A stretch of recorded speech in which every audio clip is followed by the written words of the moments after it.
tea as well.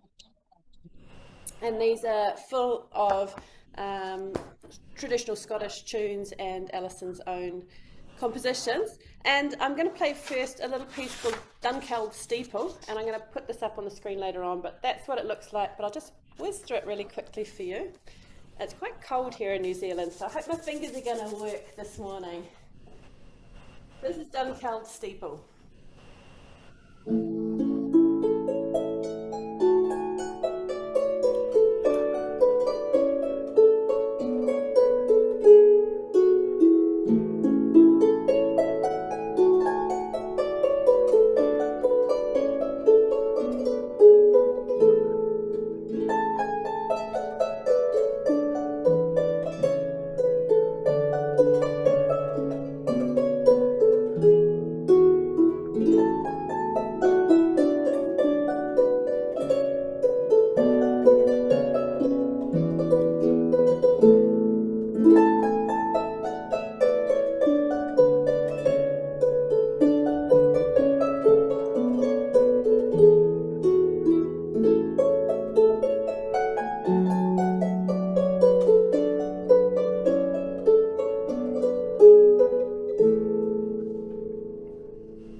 Thank you. It's a good fun little piece. I'm just going to screen share and show you the music for it.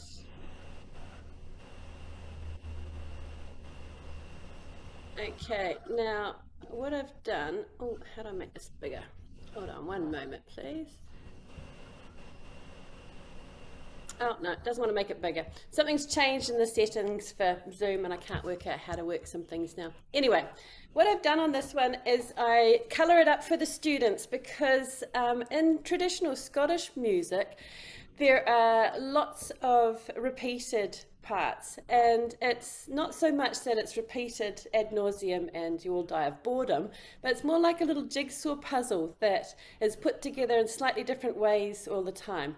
And what I love about this piece is that there are actually only 9 unique melody bars out of a 20-bar piece of music. So when I'm working with sort of intermediate level students and they look at this page of music and they think, oh my goodness, there's so many dots and sticks there, we can break it down, and I've broken it down by the colours here.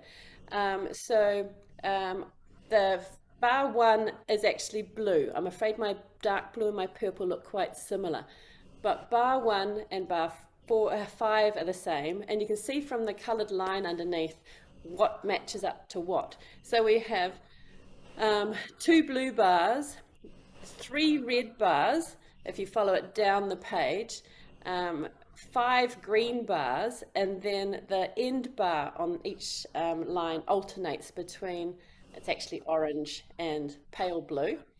And then if we go down to line 3, those first bar in line 3 and 4 are actually brown, and then we've all the other bars are repeat bars, apart from the one totally unique bar, which is the first bar in line 5, and that's not repeated anywhere. And when we start sort of playing with this and looking at how many repeats they've got, the students sort of, you see them relax and, oh, I can do this. It looked like a long piece, but actually it's not quite so bad after all. And then Allison has just altered the left hand, and it's all things, again, that the student can do really easily, octaves and thirds, and nothing too crazy at all. But when they play it, they're really, really pleased with themselves because they've had this amazing traditional sounding piece of music that actually took no time at all to put together. And the only thing I do alter a little bit that Allison has done here is in bar 2, where she does a left hand jumping up to complete the scale. I tell my students to suck it up and actually just do a turn there and keep it all in the right hand. And they managed perfectly fine with that. So that's a really cool little piece of music that I would put at early intermediate level. So yeah, that one's really good fun, and it's lovely and bright and sprightly, and it also sounds fine slow too, which is a great benefit to where can you use this piece of music. It doesn't have to be done at a high speed. I had a little listen to Allison playing it on Spotify yesterday, and because I was concerned that I slow down at the end of some of the phrases, and that's not a very traditional thing to do for a reel. It should be all played at one speed. Potentially somebody's going to dance to a reel, but I was really pleased to hear that she slows it at parts that I didn't think of slowing it, and she has turned it into more of a performance piece than a dance piece. So yeah, so that's Dunkeld Steeple, and that's from the Small Harp book by Allison Kinnaird. I'm just going to stop the screen share there. And I know Mary's going to talk about my other favourite harp composer in the whole wide world, and it's Bernard Andre. And I had actually just grabbed a bundle of his books out because they're all fantastic at all levels, right from beginner right the way through. And actually my books are all starting to look a bit worn because they're in and out of the cupboard so often to work with different students at different levels. And it seems to be that I think for a lot of Andre's music, it's not predictable. Well, no, it is kind of predictable, but it's memorable rather than predictable. It's very easy to hear where the tune is, where it's going to. It's really easy to get students singing along with it, so they learn it and memorize it easily. And he throws some nice little surprises into all of his pieces too. But I'll let Mary talk about Andre's. So that was me. Thanks, guys. I told you it'd be short. Well, do you have a favorite Andres piece that like for beginning and a favorite for intermediate levels? I would struggle to just pick one, but his books are beautifully arranged at levels. So I know Mary's going to talk about the Morales book, and what I love too, the story I heard is that he has trouble picking the names of his pieces. So a lot of them are grouped by a collective sort of noun. So the morale means to play hopscotch.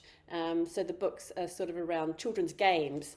One of the saddest moments in my life was he was supposed to be coming out to World Harp Congress in Sydney and didn't make it. And my friend and I who were going, we just about cried on the plane when we heard this, that he wasn't coming. My favourite Andres out of the same book that Mary's working on is this one here, and it's just called number 11.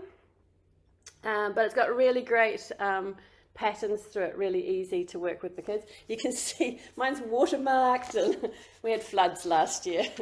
And so that would be my early sort of fledgling harpist level. I love his, you'll probably laugh with our Kiwi accents, automates.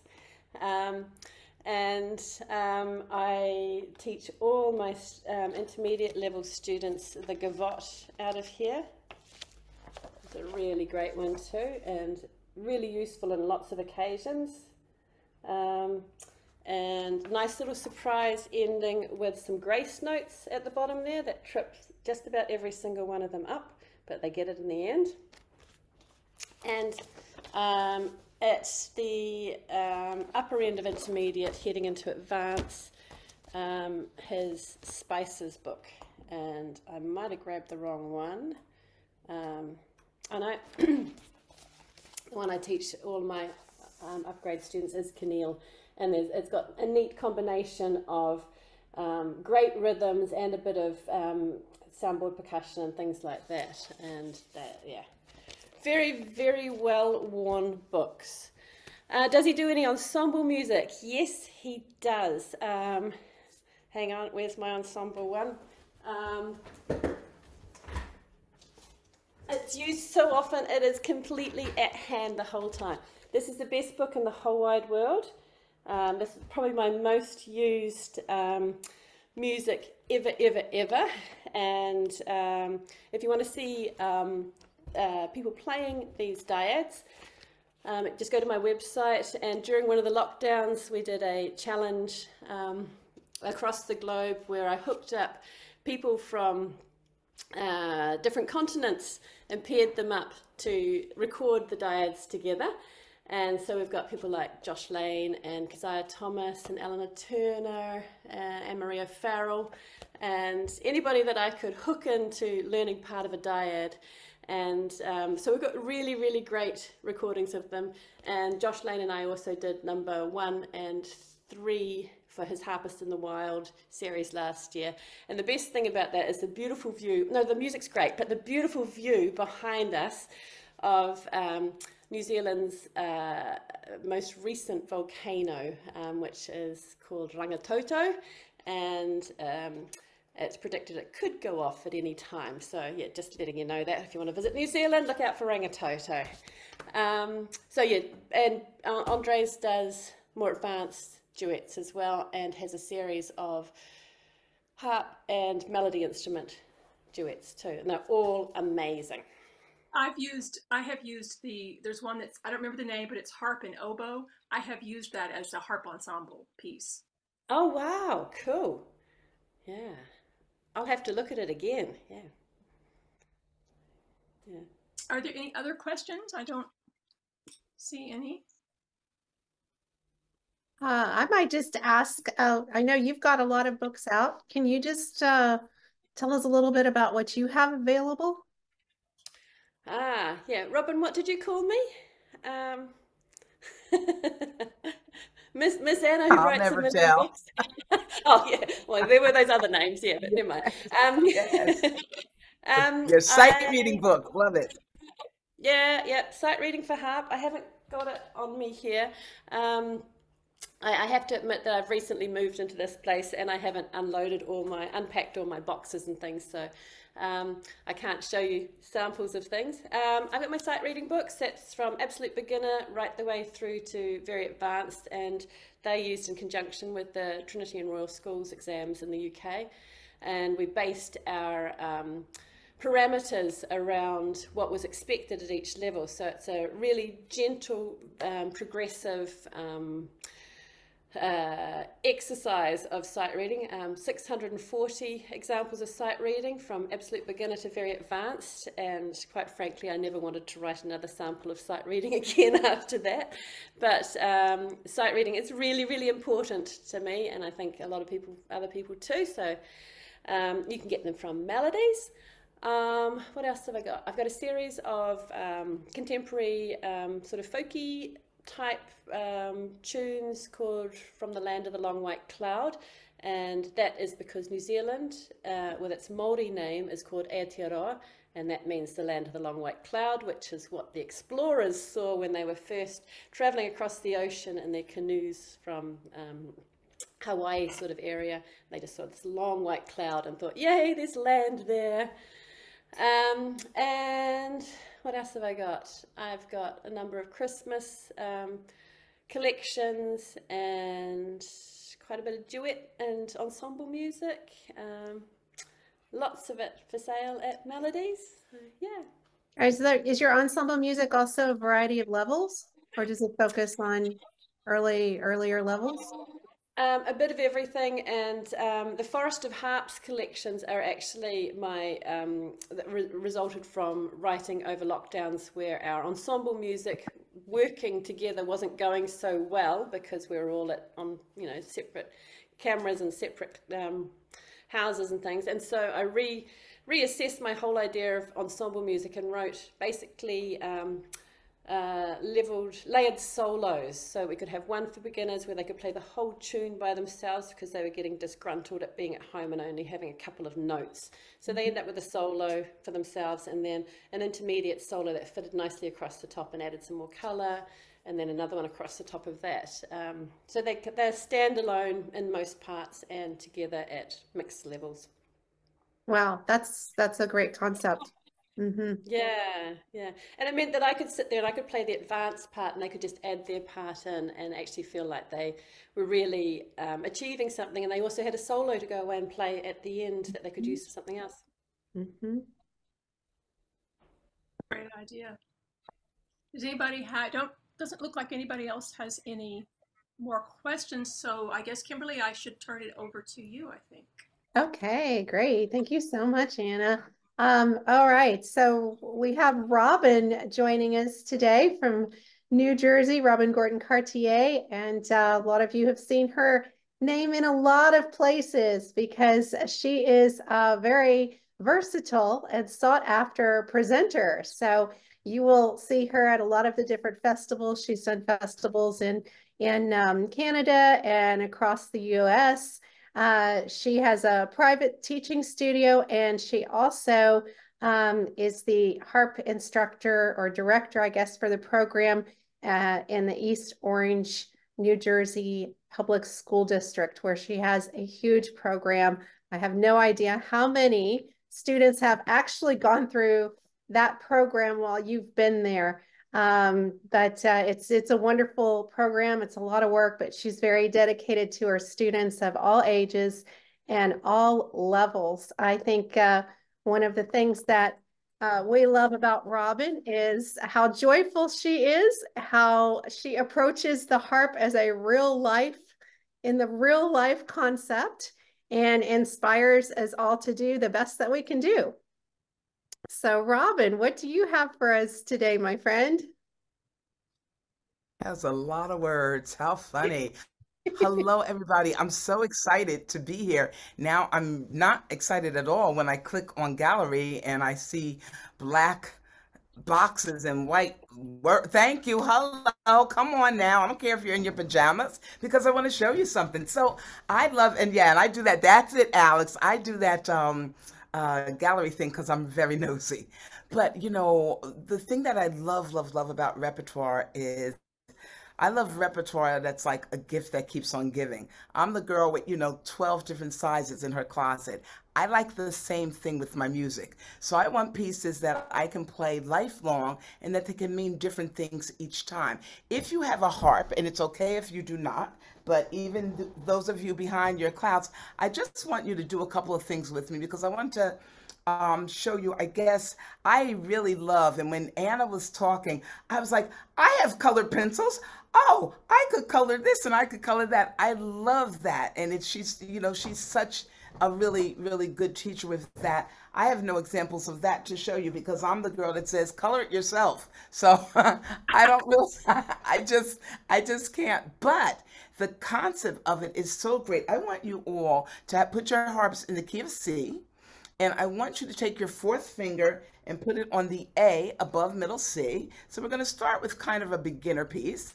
And I want you to put 4, 3, 2, A, B, C, skip a note E. So you're putting 4 fingers down, A, B, C, skip a note E. A, B, C, skip a note E. That's what it should sound like for you. A nice little cluster chord. We love the cluster chords because they can make anything sound a little jazzier and more important than they really were. And you're just going to play with me this. And this is what one thing Zoom gave us, that we could play together and you could be marvelous without anyone ever hearing you. So we're going to play 2 and 3. Put it back on C. So you're going A, B, C, E, C. So before you play your thumb, put your second finger back on C. Right, here we go. And A, B, C, E, C. Do it again. A, B, C, E, C. One more time. A, B, C, E, C. And you're just going to go down to the B. So do that like you know. Ken, I'm going to have to ask you how to turn off that beep thing that happens when I'm talking.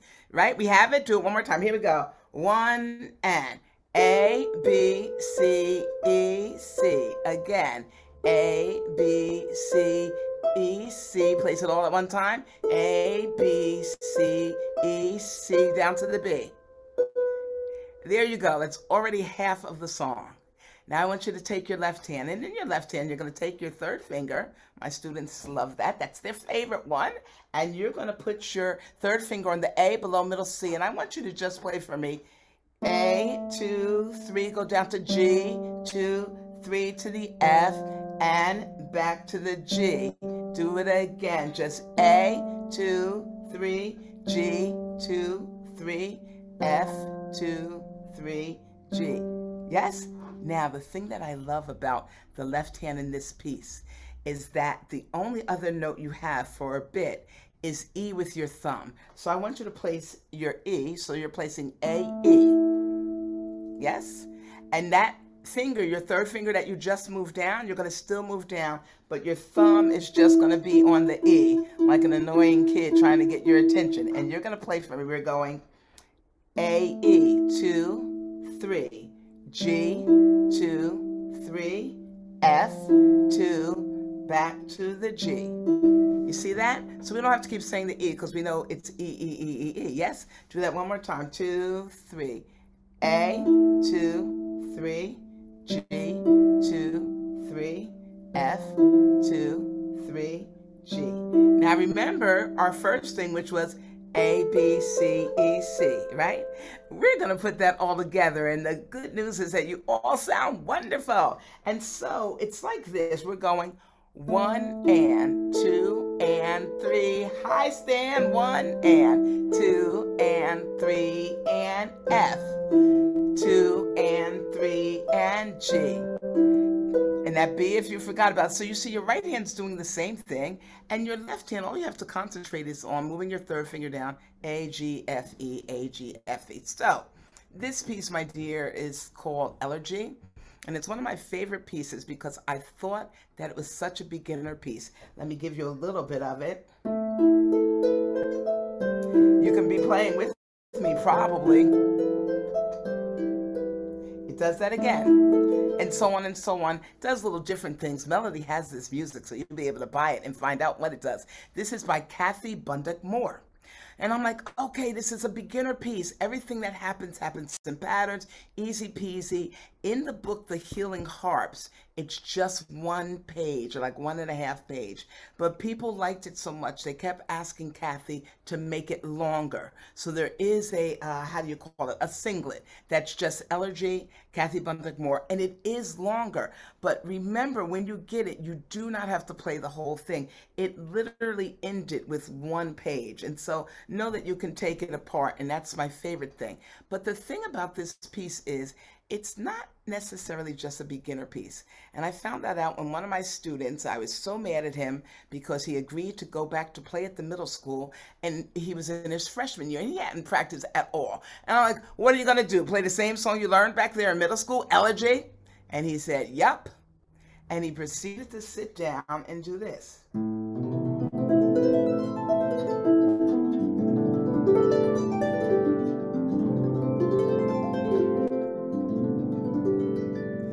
Winked at me and did it again. And then he went into the song. So the last thing I want to tell you about this piece is any piece can be uplifted. You're going to get a handout from me that says more reps for your repertoire. And really what we're talking about is taking the repertoire we're giving you and not just learning it, playing it, and throwing it away. You can keep adding, you can separate. I want you now to do this cluster chord in both hands. Put your 4th finger on the lowest A you have, and just think 3 fingers together, skip a note. So we have A, B, C, skip a note E, A, B, C, skip a note E.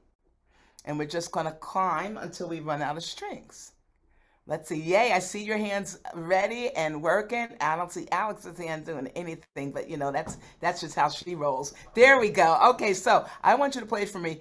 So we're gonna go left, right, like that, speed. 1, 2, here we go. Left, right, left. Now come backwards, right, and just go down.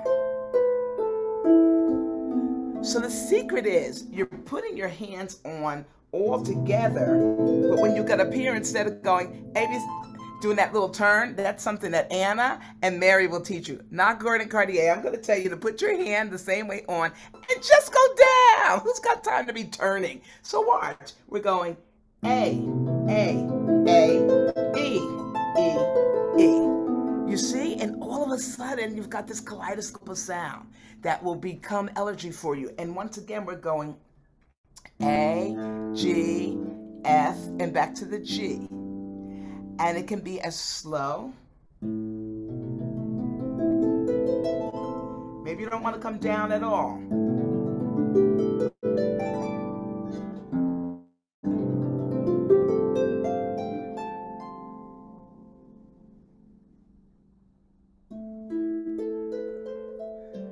You know, grand pauses means you're, what do you call, advanced. You know, if you can take that grand pause and not crack a smile, it works every time. So Elegy, for me, Kathy Bundock-Moore, is a beginner piece that can then be uplifted. And for my wedding players, you'll be amazed how all of a sudden you'll be sitting there and the bride's not coming and you'll be like, oh man, where is she gonna come? You'll just be doing that cluster with anything. 3 fingers together, skip a note, which also works if you're playing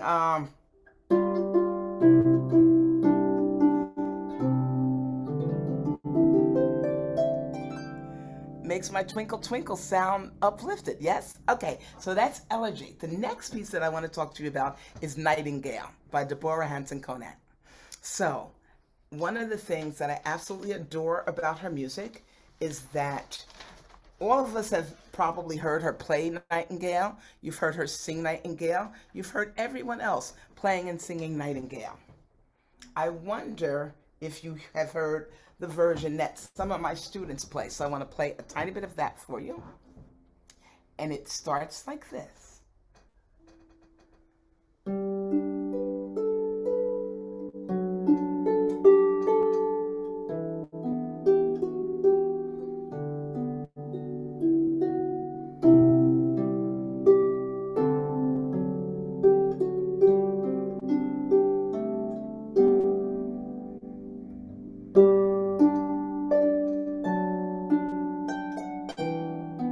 See, that's how it starts. And what that is she calls it, and I love this, I don't necessarily agree, but whatever, very simple solo. I call it number 1. So this is the first one you might want to start with. And it really gives you still the same beautiful thing as the next ones. So in her book, you've got the whole version 1 of it so that anyone can start with that song. I don't call them simple and beginnings if and when anyone has to skip anything, but I want you to hear how version 2. So version 2 does the same beginning with this. I'm not going to play that for you, but what happens when you get to the theme, instead of just 1, 2, 3, 1, 2, she's added 1, 2, 3, 1. Play it right. 1, 2, 3. So all of a sudden it's lifted up. It's a little more to do. It's a little stretch, and both of them have the little.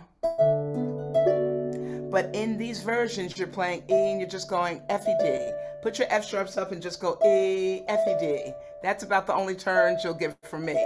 But you see, that one little thing makes it different than just going, you know, that's like, you know, no salt. So you have.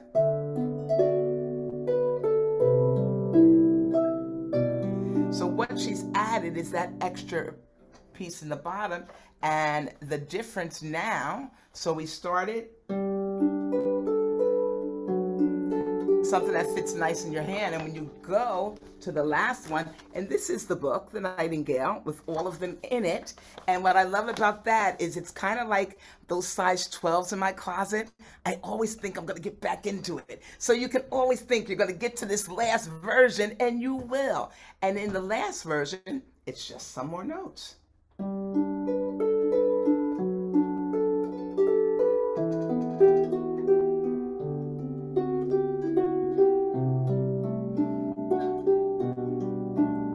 So you have a little more. And she liked it so much, she makes you do it again. We're not, because I want you to hear then in the melody, instead of the left hand just going, instead of going there, or now the left hand's got a little more and it's doing this.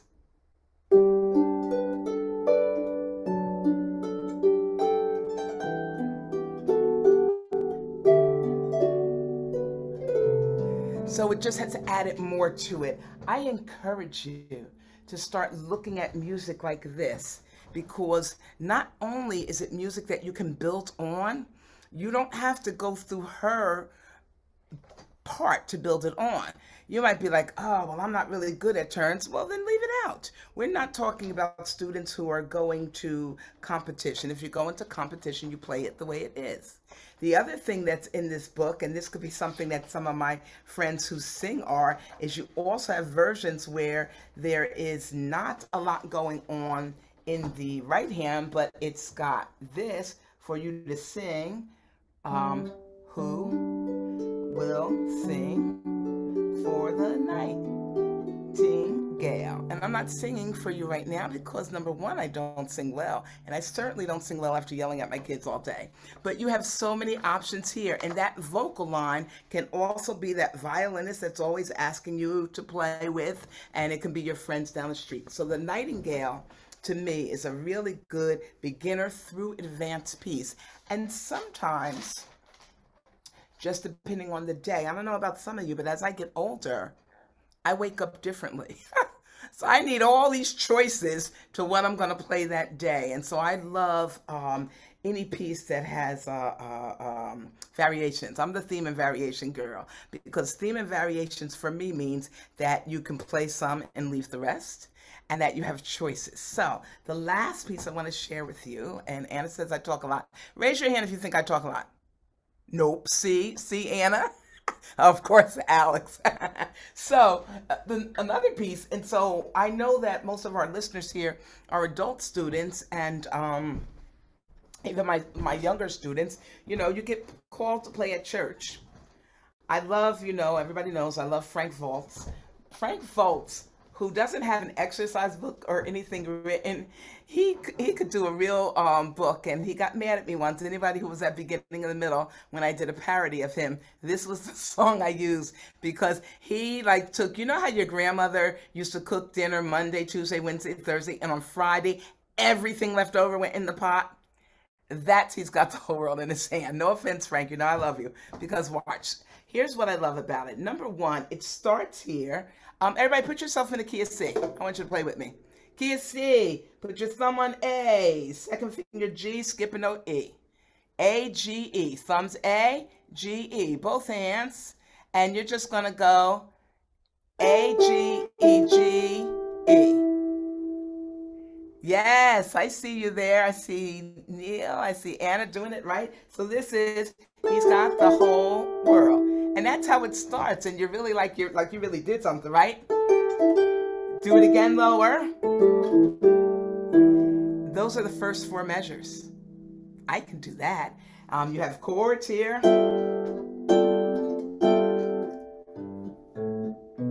So this is why I like this piece. I'm going to play for you first what I like about this piece. You got called to play in church. You just did this.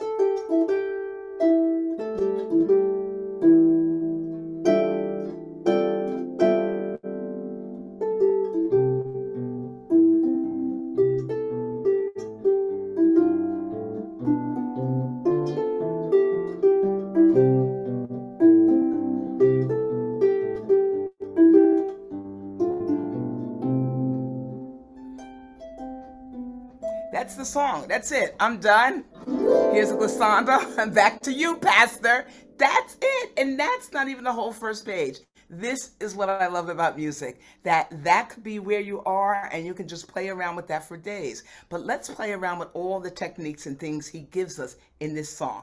Everybody put your thumb on C. Give me a flat hand. I'm going to do it a little higher. Make sure you can see my hand. And even here, do you see my hand? Everybody take your right hand, left hand, and just slap your strings. If you haven't finished paying for it, don't slap them. But, it doesn't hurt the heart, right? Slap your strings. Now, your hand is flat, but we're playing C, B, A, G. And we're not going C, stop, B, stop. We're not doing that. You are not thinking about stopping at all. You're just letting your hand go flat, and you're going to the next note, so that you're playing C, B, A, G, F, G, A, B. I'll do it up here. C, you do it low. Do it wherever you want. You have some higher harps, you see? And so you don't have to make the stop. Your hand stops it itself.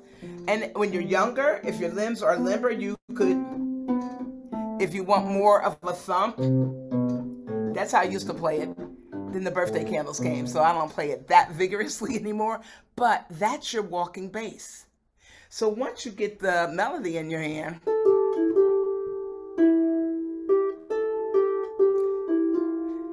and I encourage you to, work on, and I'm not doing it well here, but work on just getting that melody without looking at anything, without looking at your strings. And now he just adds 1, 2, 3, 4. 1, 2, 3. I can't talk and play, you see that? And then he's just going straight up. And that's the whole first page, but it gives you a chance, number 1, to learn walking bass, number 2, to sound cool, and number 3, everybody knows in the key of C, our 1 chord is C. Any key, 1 chord is C. 4 chord, how do you get your 4 chord? 1, 2, 3, 4, F. 5 chord G. So you really also can play around and figure out the chord. See, I did that. That F doesn't work. The G works. Use your ears. Stop buying, buy Anna's theory books, but stop buying all those books and sit at your harp and use your ear a little bit. Yes? Okay, when you turn the page, he lets you start working on arpeggios, which is here. So you have arpeggios, you have touch stamp. So take any note on your harp, doesn't matter. Take a C chord, play it, put your fingers right back. Any chord. That's touch stamp, that's all it is.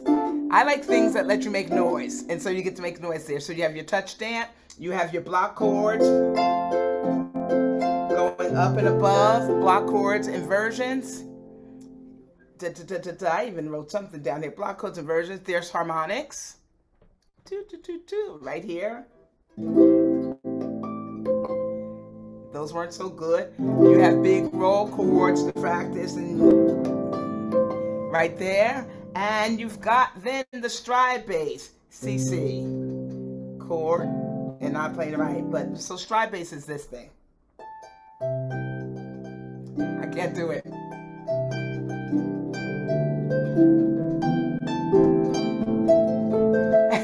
I got it. Yeah, with stride bass, you kind of got to warm up. So, but practice it. C, C, chord, D, D. And so you can practice doing a stride bass.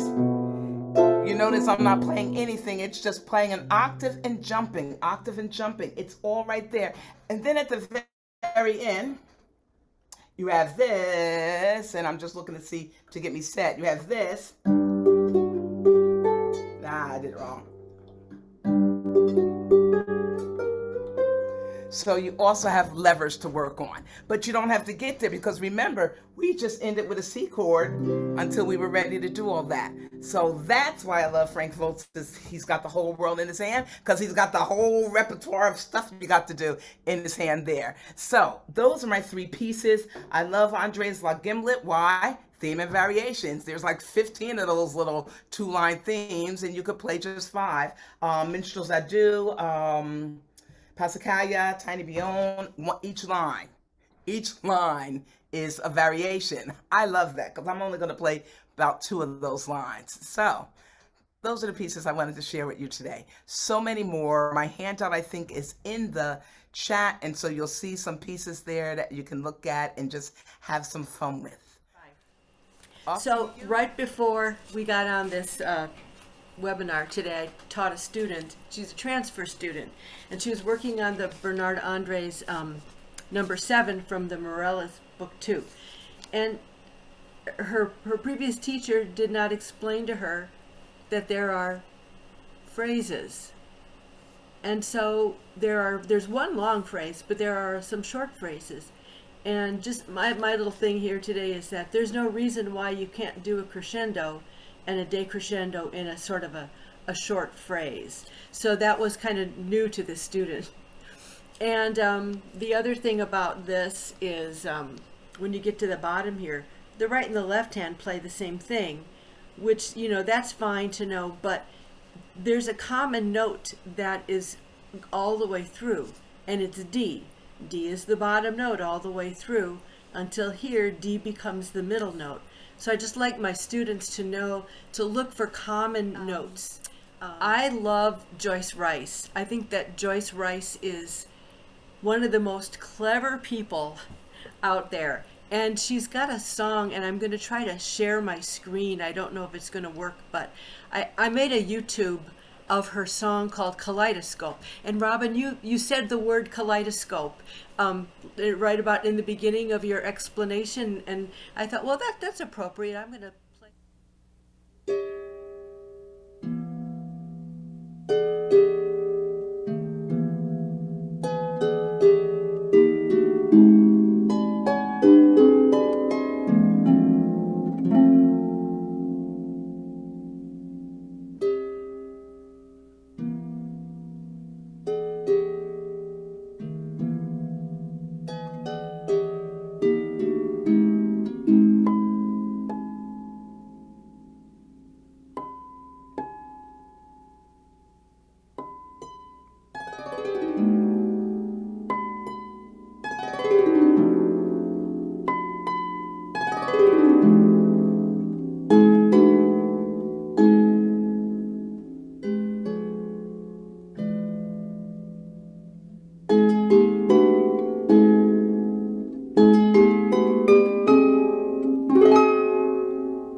But with that particular piece, you have to, from the very bottom of your lever harp, each lever, you have to set each lever, and it's so interesting. So there's no lever changes in there at all, but it's very avant-garde sound. If anybody has questions that they want to put in the chat, we'll watch for those. I think that, you know, I've been teaching for over 30 years, and I feel like I have a handful of music that I need to go and look at and add to what I'm doing with my students. So I just always appreciate sharing the ideas. And Mary, that's part of your vision with doing this each month. Thank you so much for pulling all of this together. I don't see questions, but one of the things that I'm thinking of is with the Robbin's suggestions, like talking about how the Nightingale has several different versions, and even a version that is with voice or with melody. I started immediately trying to think about other pieces that were like that, or other arrangers that have that sort of leveled progression in their music. One of the ones that I did think of was Sylvia Woods with her Pachelbel canon, with her hymn book and her 50 Christmas carols that have the A version and the B version. So you can start at a lower level with the A version and then progress to the B version. So it kind of it gives you, it's like more for your money because you have that chance to grow with the book. She also has Beauty and the Beast, where there's easy version, a more advanced version, one with harp and a melody line for instrument or for voice. I'm wondering if y'all have any others that you can think of who really have that sort of setup for their music, their arrangements, their compositions. Angie Bemis, her lead sheet book. Mm-hmm. So she has the lead sheet book where she's, lead sheets are where you're looking at just the melody line and the chord symbols are there. The thing that I love, love, love about her book is, number one, in the beginning of it, she gives all the left-hand patterns and different ways to play that chord rather than just playing it this way. Maybe you're going to play it this way. Maybe you're going to play it, you know, she gives all that. But then when she actually puts the music there, she has the lead sheet version. She has what she would do. So the lead sheet version has room for you maybe to write or think about what you would do. And then the other page has how she would play it. And so it gives you an opportunity to kind of try it out. But if you're not doing so well, you could quick play the one she has and then keep trying it out. So I really like that kind of thing, because I do believe lead sheets save a whole lot of, they just leave room for creativity and give you a chance to just make up your own melodies, make up your own songs. One of the ladies that's on this chat has a book that is, she did name songs, where she took the alphabet and put numbers with the songs, and she'll have to, Alex Corson, I don't even know if it's public or published, but she has this whole thing where A, B, the whole alphabet has a number, and you spell out your name, and then those are the chords you use, or that's what you do, because she literally has made pieces for people through their names for wedding gifts and things like that. And so get creative, you guys. There she is. Well, I wasn't the first one to do that. It's fun. I actually enjoy it, and it's sort of seems random, but it's not random. And then what you can do with it is often not all that bad, I think. And is your piece, is that published?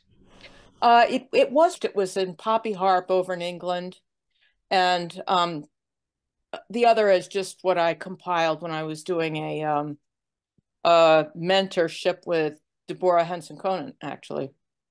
So, yeah. So, but it's fun to do her, with kids too, to take their tell you what names, to do. Yeah. Yeah. and to do something like that.